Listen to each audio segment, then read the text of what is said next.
History does not repeat itself, but it does rhyme. Mark Twain.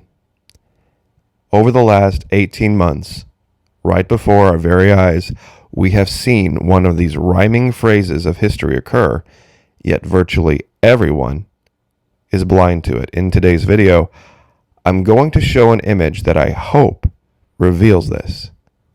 This might be one of the most controversial videos I've ever done, so stay tuned.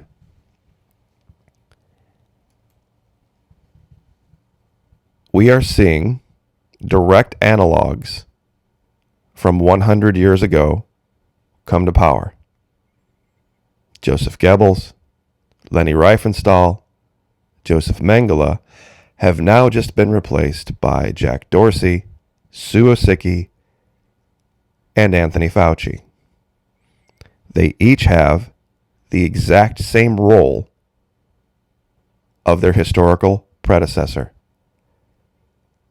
Controlling what can be said, controlling what can be seen, and using quote-unquote science for the betterment of all. You see, that's the key.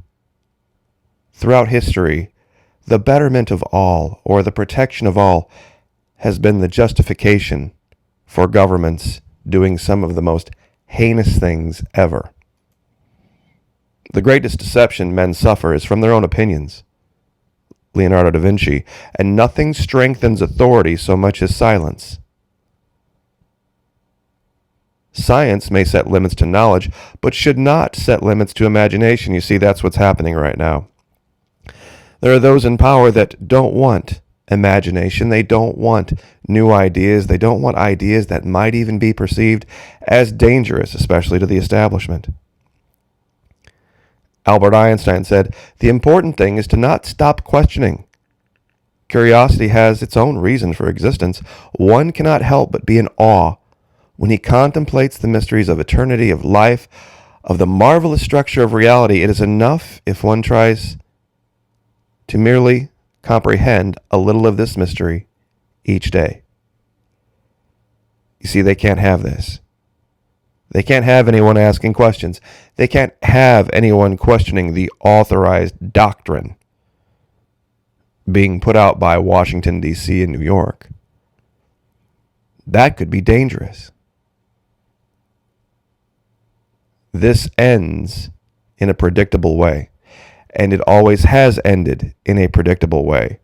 Now, for those of you out there shaking your head about how much questioning is a problem and how science shouldn't be questioned and we should just all do what we're told,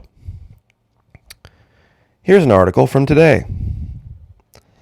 Scientists discover living fossil thought to have been extinct for 273 million years on ocean floor near Japan.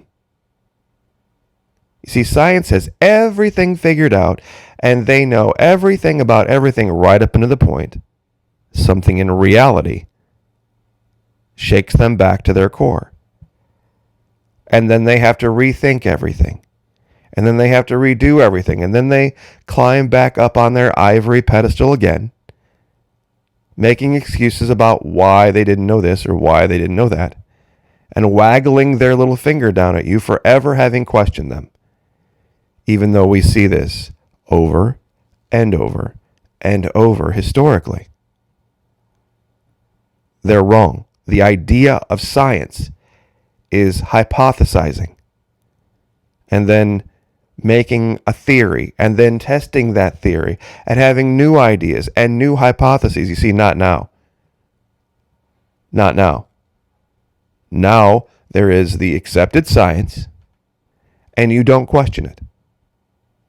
You don't think about it. You don't have an imagination. You don't have crazy ideas. You don't invent anything new. And you don't question their motivations for sure. Here's another article. Scientists warn of new tsunami threat, which could strike coastal cities such as San Francisco with little warning. Wait a minute. New? New? Really? I thought we already knew everything about tsunamis and earthquakes and strike-slip faults and all this, but no, apparently not. Apparently, There is more to be discovered yet. But of course, we have to leave that to the authorized science, don't we? And I'm speaking primarily to the liberals that I know are in my audience that are still prostrate bowing before the altar of Fauci, the altar of Biden, the altar of accepted science. We're just going to do as we're told. That's all we can do. That's just the best thing for everybody because we just can't take a chance on asking questions. We just can't take a chance on perhaps wondering if science isn't always right about everything always. And we're going to continue to condemn and make fun of people who do. You see, this ends badly for you. I've used Star Trek references before, but I think this one is much more appropriate now.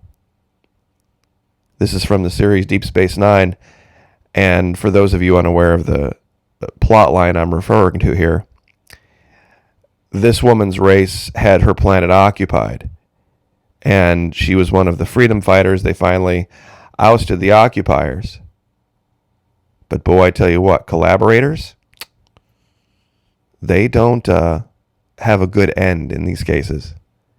See, people can find a way to justify any action, no matter how evil, especially when it's for the greater good. I'll leave it to you to look up what happened to the collaborators after World War II. It's not something people like to talk about.